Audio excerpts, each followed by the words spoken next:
Each of you represents a piece of Tori and Blair's lives, whether you came into their lives years ago or more recently. Your presence here is a gift to them, and I know it means a lot that you're all able to be here with them today.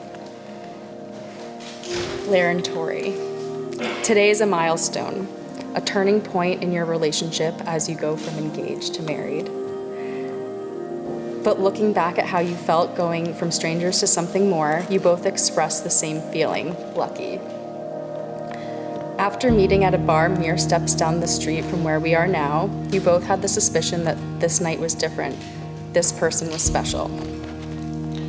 Marriage is a bond that is built on the strongest faith. Faith in another person and for their love for us. It is seeing the other as their truest self and deciding to make a promise to love and accept them through every season of life. Marriage itself is a commitment, but it is your love for each other that will make that commitment last. As you step into this next phase of your lives together as husband and wife, remember your commitment here today and the love and respect you share for each other. It can be difficult to remember the really good days when you're having a not so good one, or when you're so focused on looking ahead to try and find better ones. Thankfully, today is one of those great days, and most of my best ones have happened with many of the people in this room. I'm so thankful for each and every one of you for making me who I am and for being here today as I marry the love of my life. Blair, I know I'm only 33, but I can still say I can still say I've waited my whole life to find someone like you. A man who, when he has a conversation with someone, wants to leave them in a better mood than when he found them, who has all the charm without the arrogance, who can make just about anyone laugh. Your energy and unwavering positivity is infectious. You're kind, understanding, intelligent, and so very handsome. And not only that, but I knew from the very first day I met you, there was something unique about the connection between us. The age-old debate of whether the Cape can claim Nantucket will rage on, but I think we can both agree that we have similar roots. And I can't help but think that even though we grew up just across the water from each other, there's a reason we never met until 3 years ago. We both had the time to go out into the world and figure out what kind of person we each wanted to be. We went through the trials and tribulations that come with figuring out how it feels when you get a relationship right. I truly feel beyond lucky to have finally found you, but at the same time, from the moment we met, it's felt like I've known you forever. I'm grateful for a relationship that's both easy and thrilling, loving and challenging, fun and silly and comfortable. I think that outwardly we appear to be different types of people, with both of us complementing the other's strengths and weaknesses so well, making us such a great team. But at the same time, there are many similarities on a deeper level that are responsible for that initial connection we felt upon first meeting. Said another way, whatever souls are made of, yours and mine are the same. Clearly, I will have the sapphires and the vows that you all would hear today. There will be good days and bad days, boring days and exciting ones, lots and lots of kinds of days. I know that as long as you're there with me for the rest of mine, that when you add it all up, they will be overwhelmingly happy, filled with laughter, genuine caring, and love.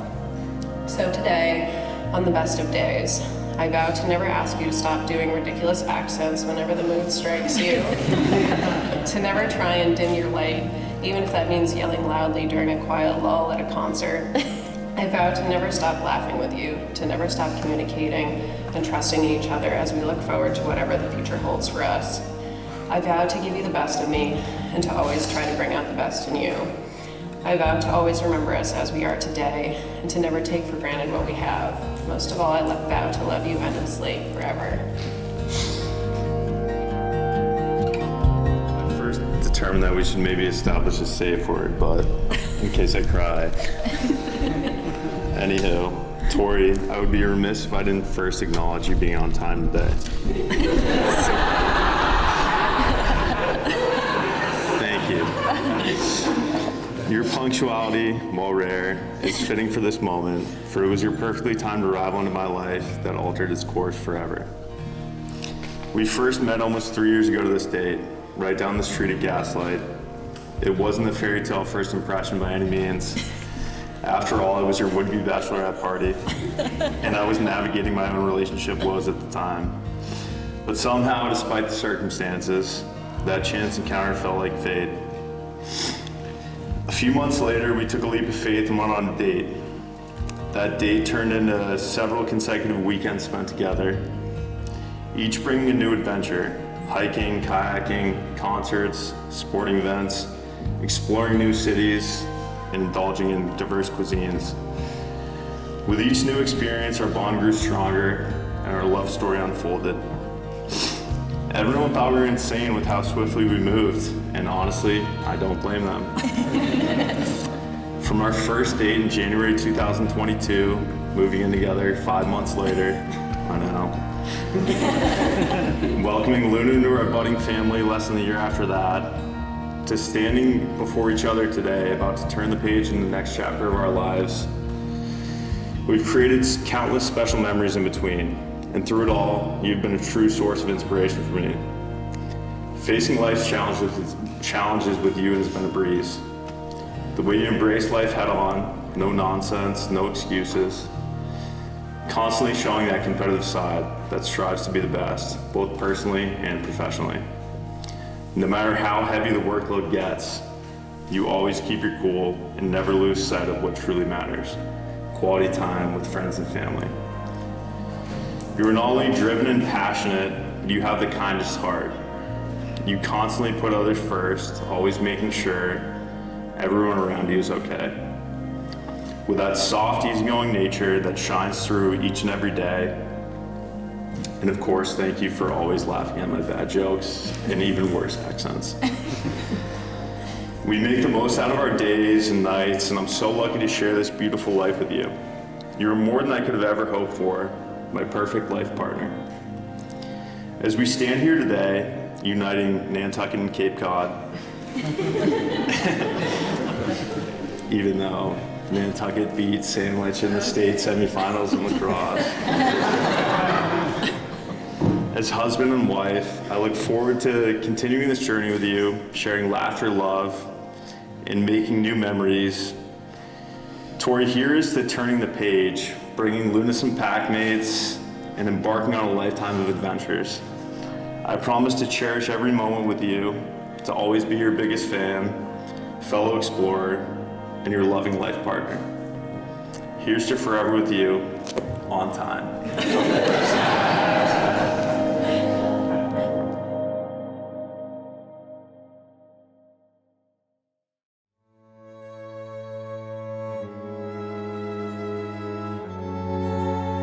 And now, Tori, do you take Blair to be your husband? Do you promise to love, honor, cherish, and protect him, forsaking all others and holding only unto him forever? I do. And Blair, do you take Tori to be your wife? Do you promise to love, honor, cherish, and protect her, forsaking all others and holding only unto her forevermore? I do. Please place the ring on Blair's left hand and repeat after me. As a sign of my love, As a sign of my love, that I have chosen you above all else, I have chosen you above all else. with this ring, With this ring, I be wed. I be wed. And Blair, please place the ring on Tori's left hand and repeat after me. As a sign of my love, As a sign of my love, that I have chosen you above all else, that I have chosen you above all else, with this ring, I be wed. with this ring I be wed.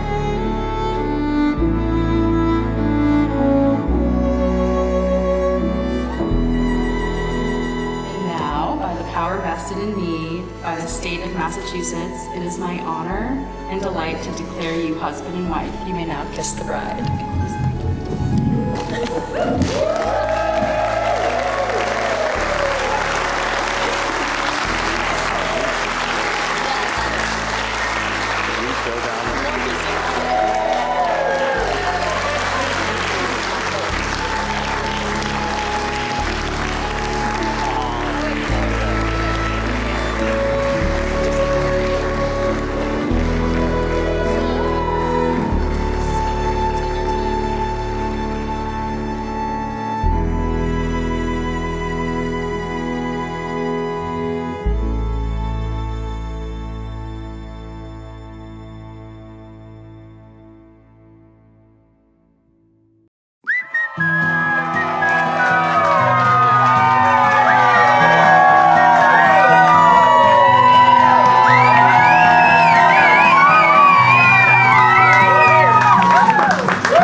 heart, lame to weak, too afraid to start the dreams that only came to pass them by.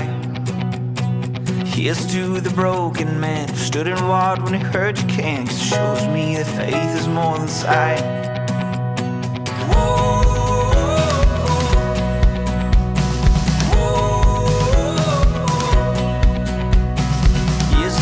Wandering child, looking for a star to guide, pushing through the darkness of the night.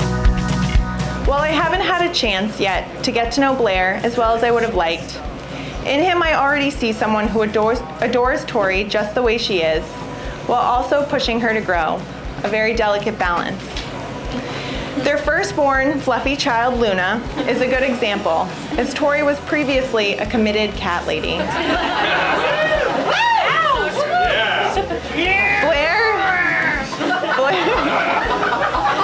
Blair is kind, friendly, and supportive. Blair, I look forward to getting to know you better over the many happy years ahead, and I am always available to commiserate if you need someone to talk to about Tori's timekeeping skills. Tori has a fearless passion for life, as I'm sure you'll see exhibited on the dance floor later tonight. She's an adventurer. She loves to travel and explore.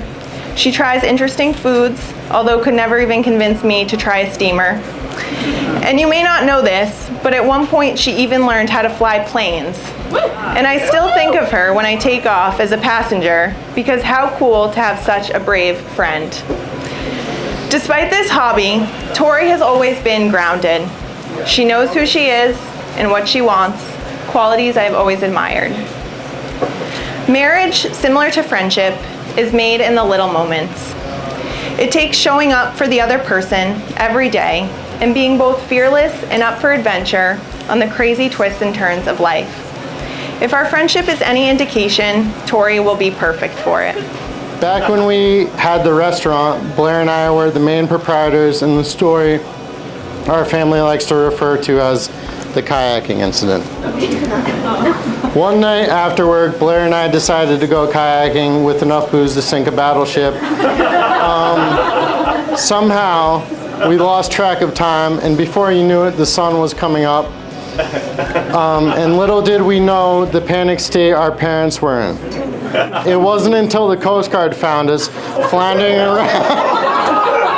Slow down, say it again. It wasn't until the Coast Guard found us floundering around in the harbor and informed us in how much trouble we were in. Back on dry land again, we were reamed out by the Nantucket PD and told to hightail it back home. Our parents were hysterical, thinking we had probably drowned, but Blair, 27 beers deep, had lost the ability to read the room and was very unapologetic about the great time we had just had. I think you paid a fine for no life preserver. Come on, Andrew. I had to. We slept it off, but our mother still has PTSD.